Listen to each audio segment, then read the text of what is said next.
Hello കൂട്ടുകാരെ, എല്ലാവർക്കും പുതിയൊരു മാത്സ് ക്ലാസ്സിലേക്ക് സ്വാഗതം.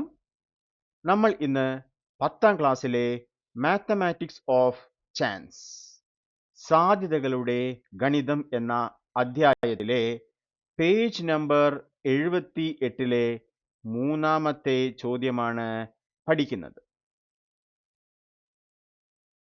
നക്ഷത്ര രൂപവും അതിനുള്ളിലായി ഒരു സമഷഡ്ഭുജവും ചേർന്ന ഈ രൂപം ശ്രദ്ധിക്കൂ.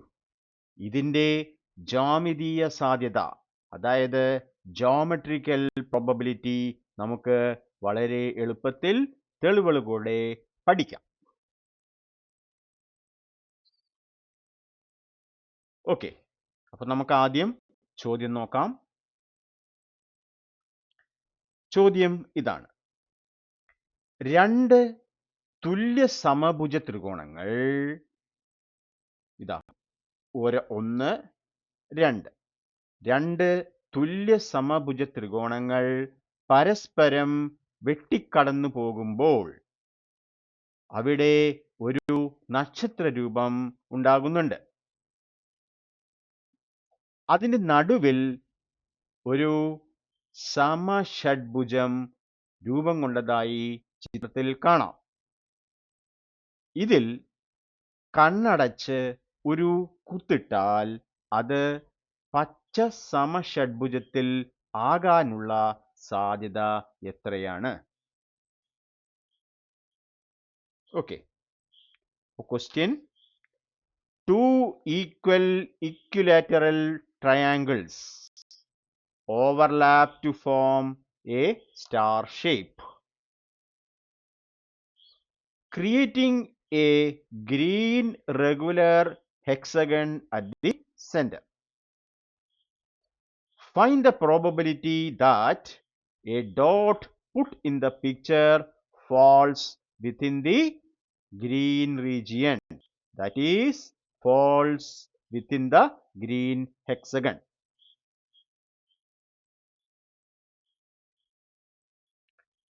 രണ്ട് സമഭുജ ത്രികോണങ്ങള് എന്ത് ചെയ്യുന്നുണ്ട്? പരസ്പരം വെട്ടിക്കടന്നു പോകുന്നുണ്ട്. അപ്പോഴാണ് ഇവിടെ നമുക്കൊരു നക്ഷത്ര രൂപം ഉണ്ടാവുന്നത്. ആ നക്ഷത്ര രൂപം ഉണ്ടാകുമ്പോൾ അതിനകത്ത് ഒരു സമഷഡ്ഭുജം രൂപം കൊണ്ടിട്ടുണ്ട്. ഇനി നമ്മൾ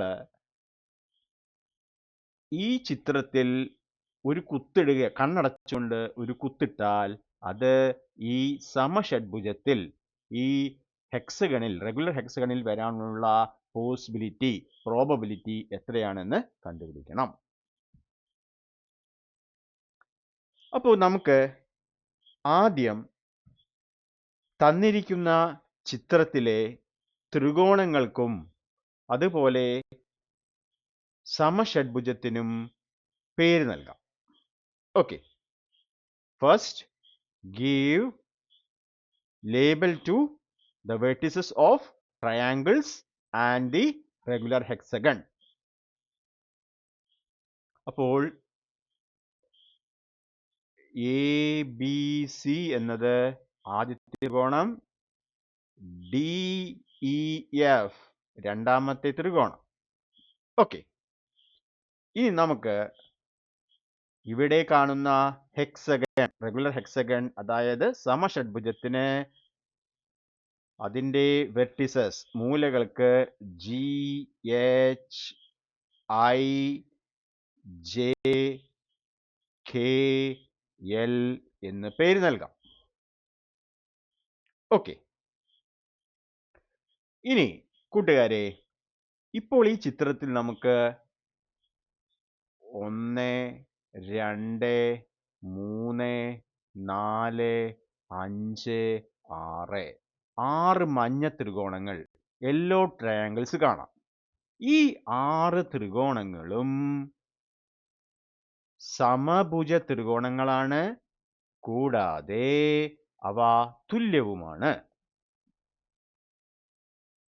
ഓക്കെ, അപ്പൊ ആദ്യം അത് നമുക്ക് ശരിയാണോ എന്ന് ചെക്ക് ചെയ്യാം. അതിനുവേണ്ടി ഞാൻ ആദ്യം എന്താണ് ചെയ്യാൻ പോകുന്നത്? ഇപ്പൊ ഇവിടെ നമ്മൾ ത്രികോണം ഡി ഇ എഫ് അത് ഒരു സമഭുജ ത്രികോണമാണ്, ഇക്വിലാറ്ററൽ ട്രയാങ്കിൾ ആണെന്ന് പറഞ്ഞിട്ടുണ്ട്.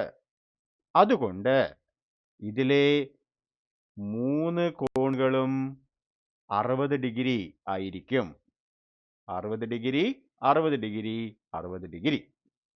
ഓക്കെ, അത് നമുക്ക് ഇവിടെ ഇങ്ങനെ എഴുതി വയ്ക്കാം.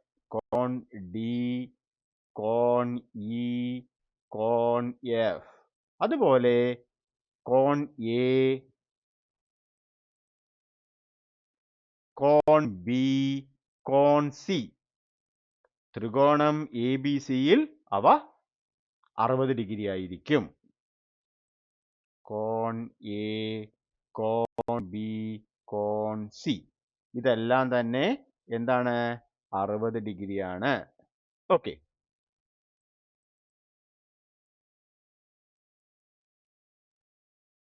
കാരണം ഈ 2 ട്രയാങ്കിൾസും ത്രികോണങ്ങളും സമഭുജ ത്രികോണം, ഇക്വിലാറ്ററൽ ട്രയാങ്കിൾ ആണ്. ഇനി നമുക്ക് ത്രികോണം എൽ ഇ ജി നോക്കാം. ഈ ത്രികോണം എൽ ഇ ജി എടുത്താൽ നമുക്കറിയാം കോൺ ഇ 60 ഡിഗ്രിയാണ്.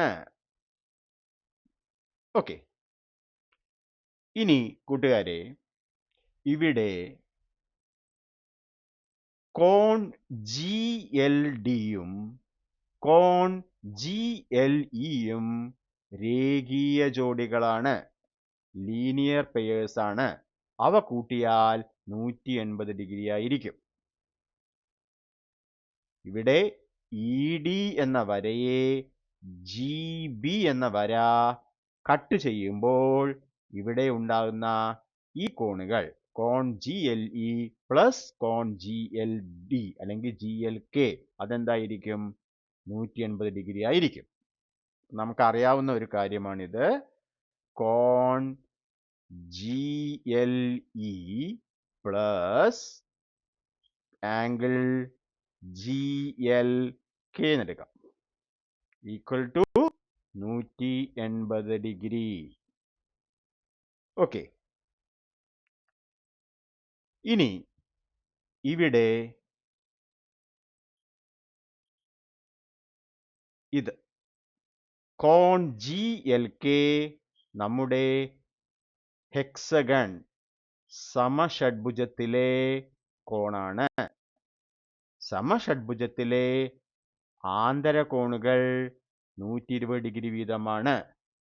Interior angles of regular hexagon 120 degree. അപ്പൊ നമുക്ക് ജി എൽ കെ 120 ഡിഗ്രിയാണ്. അപ്പൊ ഇത് കോൺ G L E plus 120 degree സമം 180 ഡിഗ്രി എന്ന് കിട്ടും. അപ്പോൾ ഇതിൽ നിന്നും കോൺ ജി എൽ ഇ 180 മൈനസ് 120 60 എന്ന് കിട്ടും. ഓക്കെ, അപ്പൊ നമുക്ക് ഇത് 60 ഡിഗ്രി, ഇപ്പോൾ ഇതും എന്ത് കിട്ടി? 60 ഡിഗ്രി എന്ന് കിട്ടി. അപ്പൊ സ്വാഭാവികമായും കോൺ എൽ ജി ഇ ഇത് എത്രയായിരിക്കും? 60ഉം 60ഉം 120. ഇനി 180ലേക്ക് 60 ആണ് വേണ്ടത്. അപ്പോൾ ഇത് 60 ഡിഗ്രി ആയിരിക്കും. ഓക്കെ, അപ്പൊ ഇവിടെ 3 കോണുകളും 60 ഡിഗ്രി ആയ ത്രികോണമാണ് ഏത്? L E G. 3 കോണുകളും 60 ഡിഗ്രി വീതമാണെങ്കിൽ അതെന്തായിരിക്കും? സമഭുജ ത്രികോണം. If all angles are equal, all 3 angles are equal, then it is an equilateral triangle. അപ്പൊ നമുക്ക് ഇവിടെ ത്രികോണം LEG സമഭുജ ത്രികോണമാണെന്ന് കിട്ടി. അതായത് ഇതിൻ്റെ 3 വശങ്ങളും തുല്യമാണ്. അപ്പോ ഈ സമഷഡ്ഭുജത്തിൻ്റെ വശത്തിൻ്റെ നീളം തന്നെ ആയിരിക്കും LEക്കും EGക്കും. അത്രയും ക്ലിയർ അല്ലേ?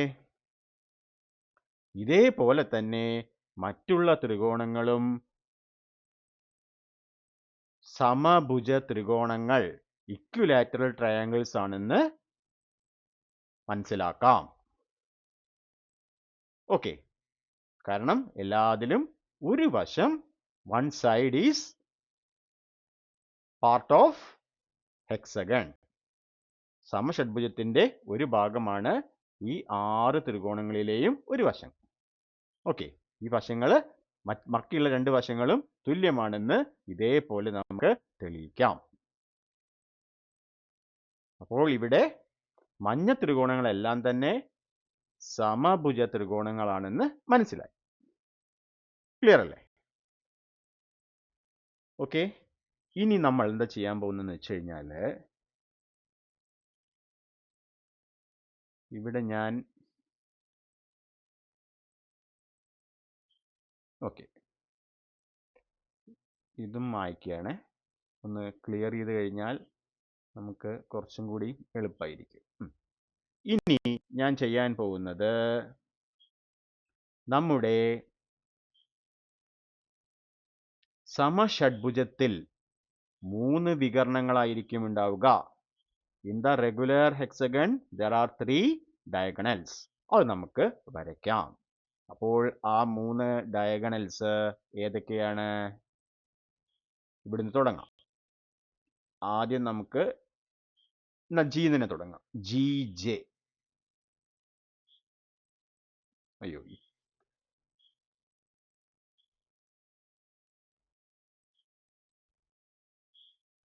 Okay, GJ. പിന്നെ ഉള്ളത് HK. പിന്നെ ഉള്ളത് IL. ഓക്കെ, അപ്പോൾ 3 ഡയഗണൽസും 3 വികർണങ്ങളും കൂട്ടിമുട്ടുന്ന പോയിന്റ് ആണ് O. ഈ പോയിന്റ് O എന്ന് മാർക്ക് ചെയ്യാം. The intersection of the 3 diagonals is represented by O. Clear ആണല്ലോ? ഇനി സമഷഡ്ഭുജത്തിലെ വികർണങ്ങൾ 3 വികർണങ്ങളും വരച്ചാൽ നമുക്ക് സമഷഡ്ഭുജത്തിൽ 6 തുല്യ ത്രികോണങ്ങൾ കിട്ടും. We get 6 equilateral triangles when we draw the 3 diagonals. അത് നമുക്ക് എന്ത് ചെയ്യാം? പേര് കൊടുക്കാം. എങ്ങനെ കൊടുക്കാം? ഇതിന് ഇവിടെ 6 ഉണ്ടല്ലോ. അപ്പം ഇത് 7, 8, 9, 10, 11, 12 എന്ന് കൊടുക്കാം. ഈ ത്രികോണങ്ങളെല്ലാം തുല്യ ത്രികോണങ്ങളാണ്. ഇത് ഇക്വിലാറ്ററൽ ട്രയാങ്കിൾസ് ആണ്. എന്തുകൊണ്ടാണ്? 3 വികർണങ്ങളും കൂട്ടിമുട്ടുന്ന ബിന്ദു പരിവൃത്ത കേന്ദ്രമാണ്. അതായത് O എന്ന് പറയുന്നത് പരിവൃത്ത കേന്ദ്രം.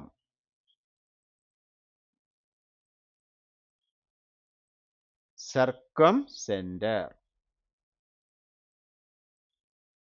ഓക്കെ, ഇനി ഇവിടെ നിന്നും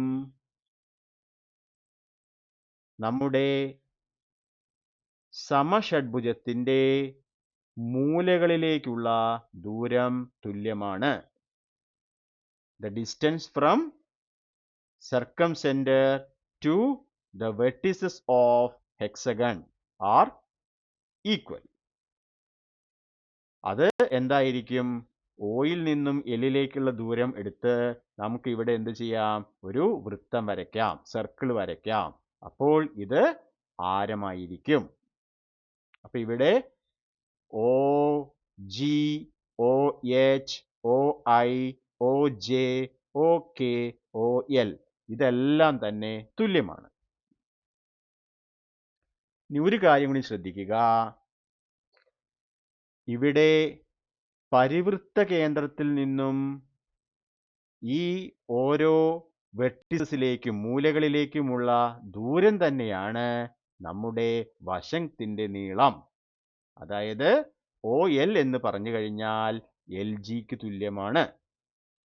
ഓക്കെ, അപ്പൊ ഇവിടെ നമുക്ക് ഒ എല്ലും ഒ ജിയും എന്താണ്? ആരങ്ങളാണ്, റേഡിയസുകളാണ്. അതേ നീളം തന്നെയാണ് ജിയിലും.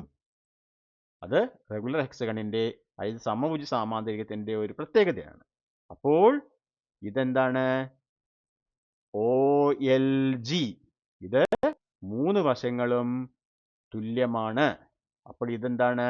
ഒരു സമഭുജ ത്രികോണമാണ്. ഇതിന്റെ ഒരു വശം എന്താണ്? നമ്മുടെ സമഷഡ്ഭുജത്തിന്റെ ഭാഗമാണ്. അതുകൊണ്ട് ഈ ത്രികോണം എൽ ഇ ജിക്കും തുല്യമായിരിക്കും. അതേപോലെ തന്നെ ഈ അകത്തുള്ള ത്രികോണങ്ങൾ പരസ്പരം തുല്യമാണ്. കാരണം 2 ആരങ്ങളും പിന്നെന്താണ്? 2 റേഡിയസുകളും പിന്നെ ഒരു ഹെക്സഗണിന്റെ സമഷഡ്ഭുജത്തിന്റെ വശവുമാണ്. അപ്പൊ 3ഉം തുല്യങ്ങളാണ്. അപ്പോൾ അകത്തുള്ള 6 ത്രികോണങ്ങളും തുല്യമാണ്. പിന്നെ കൂടാതെ ഈ ത്രികോണങ്ങളുടെ വശത്തിന്റെ നീളം സമഷഡ്ഭുജത്തിന്റെ വശത്തിന്റെ നീളമാണ്. അതുകൊണ്ട് നമ്മുടെ അകത്തുള്ള 6 ത്രികോണങ്ങളും പുറത്തുള്ള 6 ത്രികോണങ്ങളും തുല്യമാണ്. അപ്പോൾ നമുക്ക്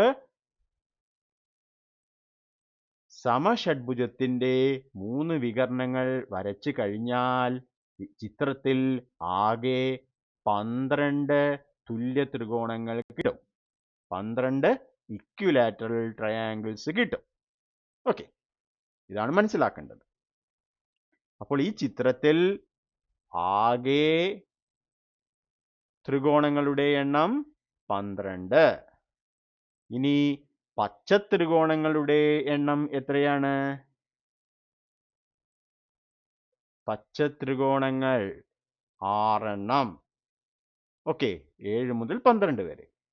ഇനി നമ്മൾ ഈ ചിത്രത്തിൽ കണ്ണടച്ചുകൊണ്ട് ഒരു കുത്തിട്ടാൽ അത് പച്ച സമഷഡ്ഭുജത്തിൽ ആവാനുള്ള സാധ്യത, the probability that the dot is inside the regular hexagon, അതെന്ന് പറയുമ്പോൾ പച്ച ത്രികോണങ്ങളുടെ എണ്ണം ബൈ ആകെ ത്രികോണങ്ങളുടെ എണ്ണം 1/2 എന്ന് കിട്ടും. ഓക്കെ, ഇതാണ് ഇതിന്റെ പ്രൂഫ്, അതായത് തെളിവ്. ഇത് പരീക്ഷയ്ക്ക് നമുക്ക് എങ്ങനെ എഴുതാം എന്നുകൂടി നോക്കാം. ഇത് നിങ്ങൾക്ക് മനസ്സിലാവാൻ വേണ്ടിയാണ് ഇത്രയും ഡീറ്റെയിൽ ആയി പറഞ്ഞത്. എക്സാമിന് എഴുതുന്ന സമയത്ത് നമുക്ക് പെട്ടെന്ന് എഴുതാം. അപ്പോൾ ആദ്യം എന്ത് ചെയ്യാം? നമുക്ക് തന്നിരിക്കുന്ന 2 ത്രികോണങ്ങൾ ഉണ്ടല്ലോ, അതിനെ പേര് കൊടുക്കുക. A B C D E F എന്ന് പേര് കൊടുത്തു. ഇനി നമ്മുടെ സമഷഡ്ഭുജം റെഗുലർ ഹെക്സഗണിന് G H I J K L എന്ന് പേര് കൊടുത്തു. ഓക്കെ, എന്നിട്ട് ഇവിടെ ഞാൻ 1 2 3 4 5 6 എന്ന് മാർക്ക് ചെയ്തു. അതിനുശേഷം എന്ത് ചെയ്യാ? 3 വികരണങ്ങൾ ഡയഗണൽസ് വരയ്ക്കുക. അതായത് ജി ജെ ഇതാ, അതിനുശേഷം എച്ച് കെ ഐ എൽ, ഈ 3 ഡയഗണൽസ് അതായത് വികരണങ്ങൾ വരയ്ക്കുക. അപ്പോൾ നമുക്ക് ഇതിനകത്തും 6 ത്രികോണങ്ങൾ 6 ട്രയാങ്കിൾസ് കിട്ടും. 7, 8, 9, 10, 11, 12 എന്ന് പേര് കൊടുത്തു. ഓക്കെ, അത്രയും ചെയ്തതിന് ശേഷം നമുക്ക് സ്റ്റെപ്പ് ബൈ സ്റ്റെപ്പ് പ്രൂഫ് എഴുതാം. അപ്പോൾ ഫസ്റ്റ് സ്റ്റെപ്പിൽ നക്ഷത്ര രൂപത്തെ 12 ചെറിയ ത്രികോണങ്ങൾ ആക്കാം. അത്ര എഴുതിയാൽ മതി. ഈ ചിത്രം വരച്ചതിന് ശേഷം നമുക്ക് ഇത് എഴുതിയാൽ കാര്യങ്ങൾ ക്ലിയർ ആണ്. അതായത് star shape splits into 12 small equal triangles numbered from 1 to 12. Okay, ഈ ചിത്രം ഉള്ളത് കൊണ്ട് ഈ സ്റ്റെപ്പിൽ നിന്നും ഇത് ക്ലിയർ ആണ്. ഇനി ഇവിടെ നോക്കിയാൽ എന്താണ്? ഉള്ളിലെ സമഷഡ്ഭുജത്തിൽ 6 ത്രികോണങ്ങളുണ്ട്, 7 മുതൽ 12 വരെ. Inner hexagon contains 6 small triangles, 7 to 12. ഇനി ഒരു കുത്തിട്ടാൽ അത് സമഷഡ്ഭുജത്തിൽ ആകാനുള്ള സാധ്യത. The probability that the dot lies inside hexagon equal to number of green triangles, പച്ച ത്രികോണങ്ങളുടെ എണ്ണം 6 by total triangles 12, ആകെ ത്രികോണങ്ങളുടെ എണ്ണം. അപ്പോൾ 6 by 12 1/2 എന്ന് കിട്ടും. അതായത് 50% എന്ന് കിട്ടും. ഓക്കെ, എക്സാമിന് ഇതാ ഈ ചിത്രം വരച്ച് ഇങ്ങനെ അടയാളപ്പെടുത്തി ഈ സ്റ്റെപ്പുകൾ എഴുതിയാൽ തന്നെ ധാരാളമാണ്. ഓക്കെ,